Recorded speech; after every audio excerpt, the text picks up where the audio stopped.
Hey, Greg here, founder of www.wrestling-divas.webs.com, your source for highlighting the most beautiful and deadly entertainers in professional wrestling. My next special guest is a professional actress and professional wrestler who has spent time both under the WWE and Spike TV's Impact Wrestling.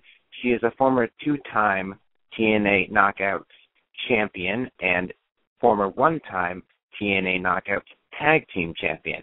You know her under many aliases: the Queen of England, the Queen of Chaos, Winter, and Katie Lea. But I am very, very honored to introduce my next special guest, Katarina Waters. Hi, Kat. How are you?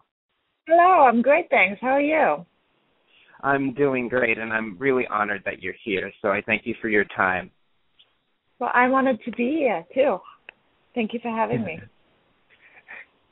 Well, since your departure from Impact Wrestling, you've transitioned into pursuing acting more, and you've always had a knack for acting even before wrestling really took off for you. You've always known the tricks of the trade and done some theater. I have to ask you, and I understand this through studying acting myself, as an actor and assuming a role, you have to go to some very vulnerable places, especially when you assume roles that are a little bit violent or a little bit controversial, and you may not personally agree with those types of thoughts that your character has, which is why I think personally that an actor like Heath Ledger had a problem in The Dark Knight, assuming that type of dark role. So how do you cope with those realities that you have to face when assuming that type of dark role, and how do you make sure that it doesn't get the best of you personally? Well, in a way, it's like a catharsis, really, because, you know, certain things that you may be interested in or that you may sort of experience in real life, but you don't have necessarily an outlet for it where you can demonstrate it or show it. Whereas then when you're acting, you get to almost safely portray that in a character. And then you can get rid of those dark things that maybe you would be, you know, thinking about or that might be interesting to you to explore, but in real life you sort of shy away from it because obviously, you know, if it's like a dark character, like if you're evil, you know, in real life you want to be nice to everybody, but you're secretly sort of fantasizing about just being like a real horror, you know, like a villain every once in a while. Whereas then when you're acting, you get to do that safely, and then you get to come back again, but you get to experience it, you know, and it feels real. So then you get to, you know, live those things out. Now, I definitely see a lot of similarities and differences between assuming an acting role and assuming a role as a professional wrestler. Where do you draw the fine line between an acting role and a wrestling role, and where do you see similarities between the two worlds? Well, I think it's obviously similar in that you're playing, you know, a character, and that it's important to, you know, define the character so that people sort of get behind it and understand what it is.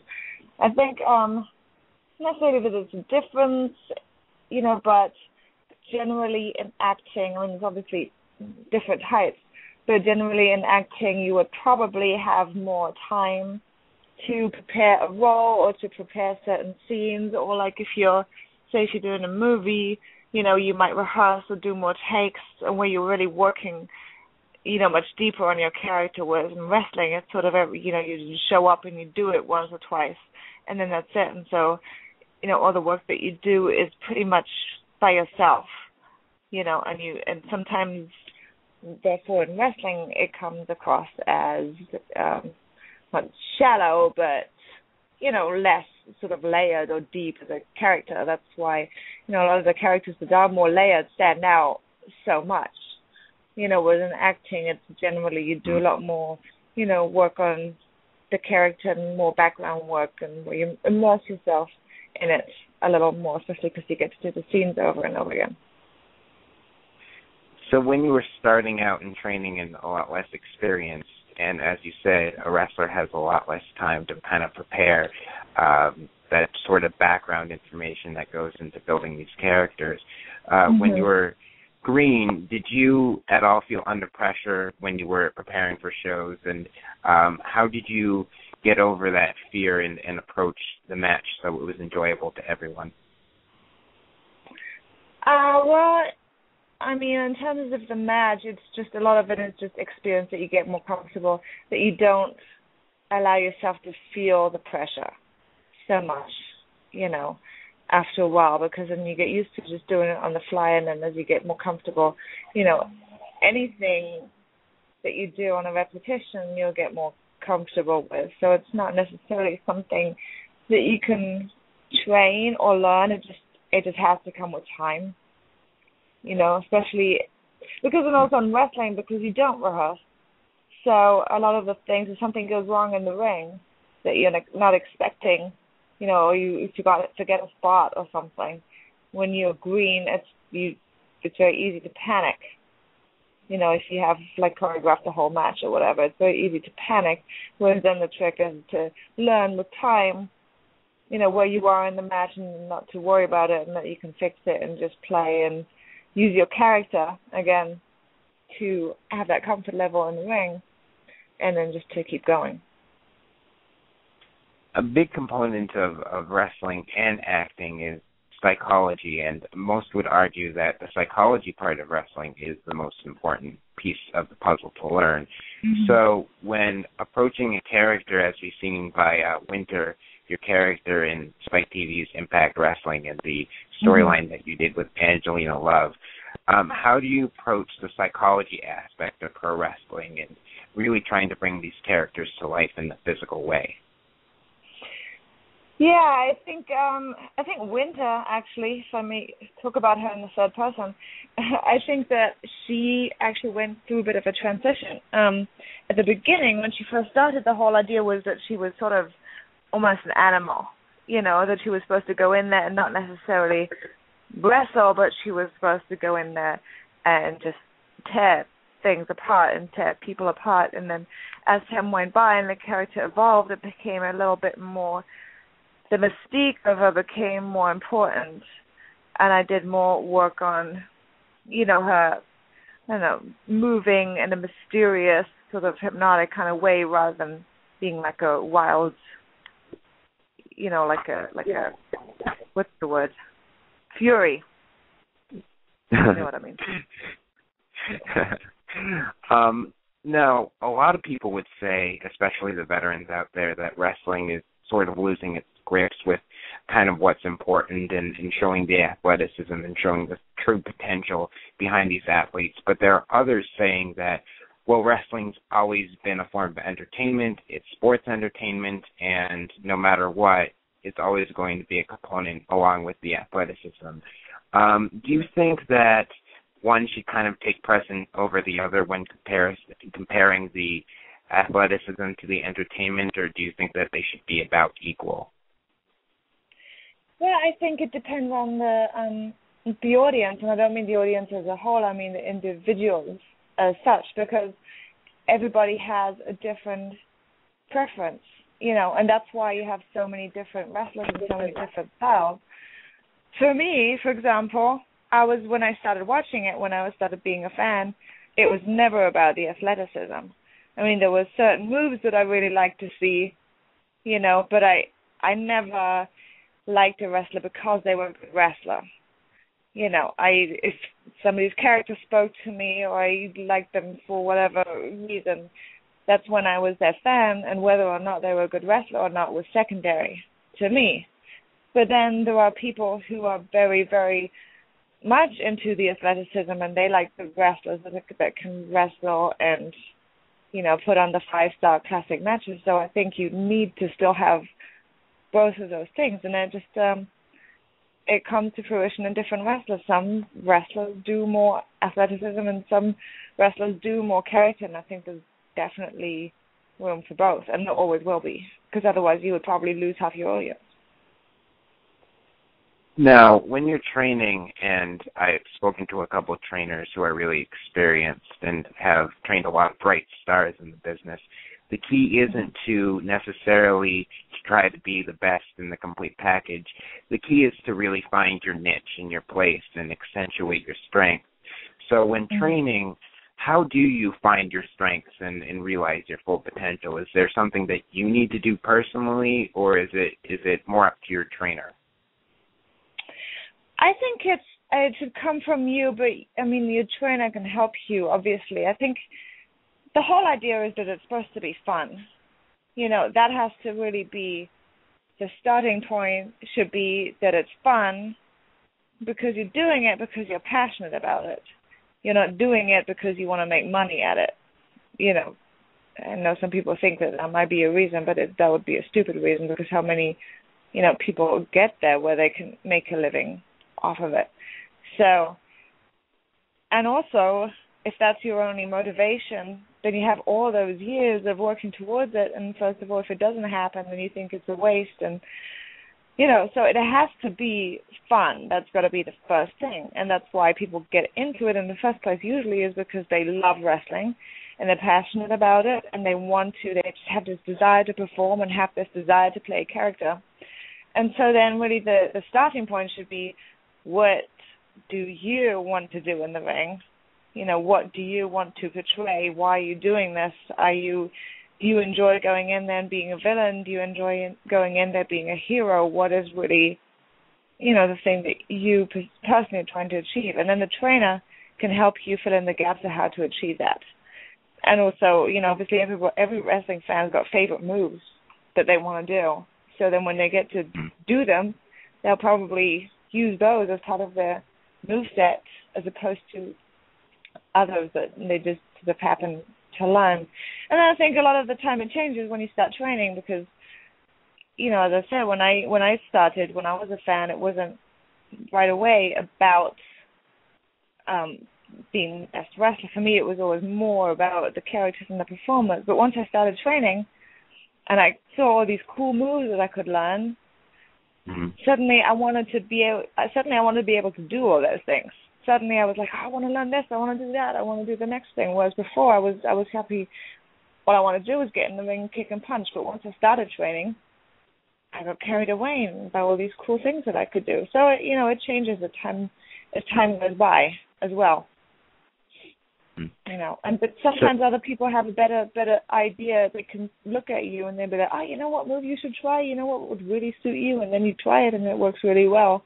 You know, so a lot of the time, outside, you know, eyes will have a pretty good idea of what can make your character work. Totally understandable. And a big component of wrestling is not only the physical end, but the backstage scene, the politics that come into play, because it is the entertainment industry, and regardless, politics come up everywhere. So was that a difficult transition, getting used to all the different politics that come into play? I mean, you spent time with the WWE and TNA Impact, so you know exactly what that's like. And furthermore, where do people begin to go wrong with wrestling and start to go under in that downward spiral? Because politics, to me, from what I've seen, always plays a kind of a critical role in that.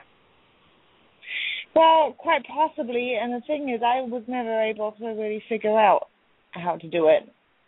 So, hence, otherwise I probably would have, you know, gotten further too in my career. So, you really, when it comes to politics, I really don't have many answers, shall we say. So, you know, and you've expressed this in different interviews, that obviously things don't go exactly the way that you want them to, because A, that's life, and B, wrestling has no guarantees at all. I'm sure that, you know, in TNA you would have liked to close the storyline with Angelina instead of just dropping it. I'm sure that you would have liked to continue something with Paul Burchill in the WWE. How do you look back at what you've done so far and really not get discouraged when things didn't go the way you wanted them to? Because it's very easy to get wrapped up in all of the things that you haven't done or should have done or could have done. Yeah, but it's interesting because actually as time goes by and I get more of a perspective on it, you know, the thing is when you don't get the things that maybe you wanted to, you tend to forget the things that you did do, you know. So then sometimes it takes a little bit of distance, or it takes, an interview or somebody saying, hey, how about that storyline, or how about that angle that you did? And suddenly you go, oh my God, I did a whole bunch of really cool things, and I got to do all that stuff, like when me and Paul did the handicap matches, or, I had a match at a pay-per-view with Mickie James and stuff like that. It's like really cool, and even stuff that wasn't, on the WWE stage, but like an OVW, the ladder match, and all that stuff. When you look back and you go, when you really take the time to walk through or think through the things that you did get to do, and you go, oh my God, I did do a lot of stuff, and then I actually feel, more accomplished in hindsight than perhaps I did right when I left. If that makes sense. Totally. Wrestling is definitely a very physical form of entertainment and sport. And when it's been mainstreamed in politics, when certain political figures in wrestling get involved with mainstream politics and CNN and whatever else, the business has been under fire by some people about the injuries that these gentlemen and ladies go through, and then they talk about prescription drugs and going down that path. How much of the self-care of these wrestlers should be under their own self-responsibility as opposed to their employer providing something? Do you think wrestling should be regulated more, or do you think it should be the education of the individual? What's your thoughts on that? That's a very good question, actually. I think really, since they are all adults, you would think that it would be possible for the wrestlers to, and that it should be the wrestlers who, provide their own, or who take responsibility for their own, if you're talking about prescription drugs or whatever, things that they would take. At the same time, I think a lot of, in wrestling, it comes from the tradition of it, I think a lot of these problems came from sort of back in the day. So it kind of a culture develops, and it's gotten a lot better now with WWE testing and stuff like that. So there's not as much of all that going around because people get fined and suspended and whatever, which I think is actually a good thing, because in other sports you have that too. You have testing and stuff like that. But yeah, it's like a difficult question, because it shouldn't really be up to the employer to tell, the employees what they can or cannot do, especially on their downtime. On the other hand, wrestling has got such a strong tradition with, painkillers and all that stuff, just from the way that the culture evolved from its inception, that, perhaps it is good that, something is being done about it, and the culture of prescription drugs is sort of being eliminated from the top down, as it were. So a lot of people are discouraged in pursuing a career sometimes because there are so little guarantees. I mean, there's only two companies right now that are broadcast on national television, and if you're not a part of those two companies or haven't been in the past, then you're not considered a really big star. So how can us wrestling fans or other wrestlers start another movement? Because the WWE fundamentally monopolized itself, so it's difficult for competition to set in. So what's needed to start a movement in another direction? What do you mean, like a movement, and as to get more wrestlers to get more people to want to be performers? Or yeah, to be performers and to open up more doors of opportunity, let's put it that way. Well, I mean, that's hard. I don't know if that would even be reversible. The monopoly that we have now is just so strong. So I don't know about that, but in terms of, performers still pursuing it despite the monopoly or whatever, I mean, any type of, entertainment, even, like, say, acting or music, even though there's more places, it's not necessarily easier, and there's just as many people, perhaps there's more people struggling in music and acting, trying to make ends meet and trying to make it, as it were, and perhaps never making it. And I think that goes back to what I was sort of implying earlier, that it can't be just about that. Somebody actually asked me that just recently. I was at a show, and one of the other girls said to me, was it worth it? And for a second, I was like, I didn't know what she meant. And she said, was it worth it? Just like working so hard and paying your dues and this and that. And I'm like, well, of course, but it has to be worth it at the time. It can't be only worth it if you make it. It has to be about doing it at the time. If I'd never gone to WWE, that's again the ironic thing. You come out of it and you go, oh, I wish I'd done more. But at the same time, if I'd never gone to WWE, it would have been fine too. I wouldn't have regretted a moment of what I was doing before. I wrestled for free for 2.5 years, and then after that I got paid very little money and paid my own expenses everywhere. I drove 3.5 hours to and back from training twice a week, for several months.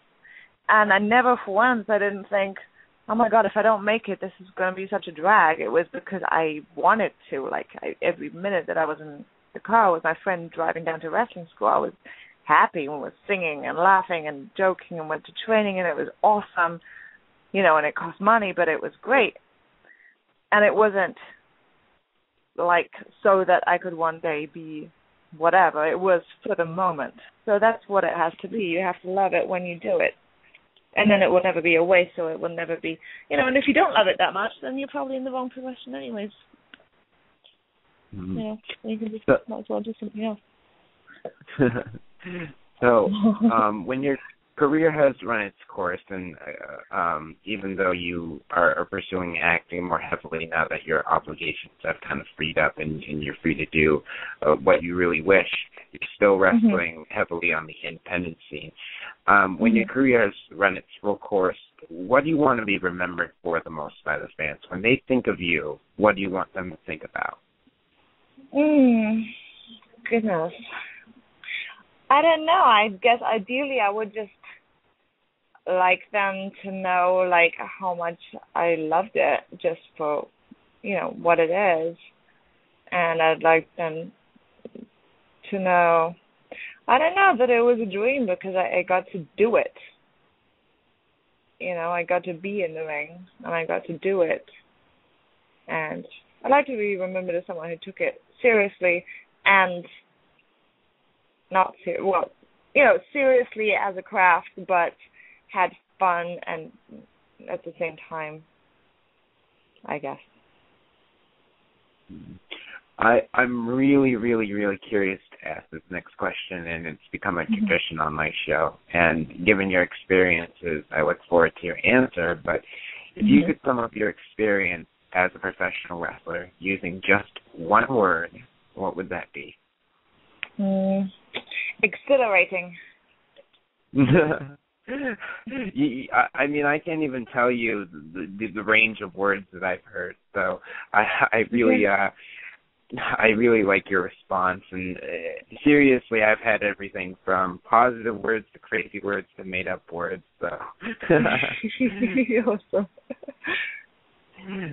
Now, before we wrap up, I understand that there's a lot of ways that both fans and serious inquiries and projects can contact you. And also being a celebrity in wrestling, let's say, there are a lot of posers out there. I mean, this is really nothing new. So how can fans and all of the above contact you about whatever they're curious about? Okay, so I have my website, which is katarinasinfamy.com. And I also have a contact email address, info@katarinasinfamy.com. And on Twitter, I am @katarinasinfamy.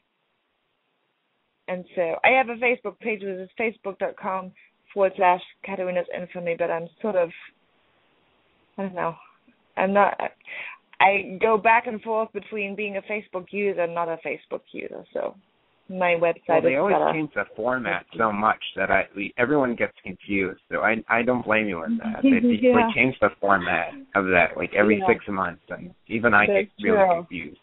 That's true. It gets confusing.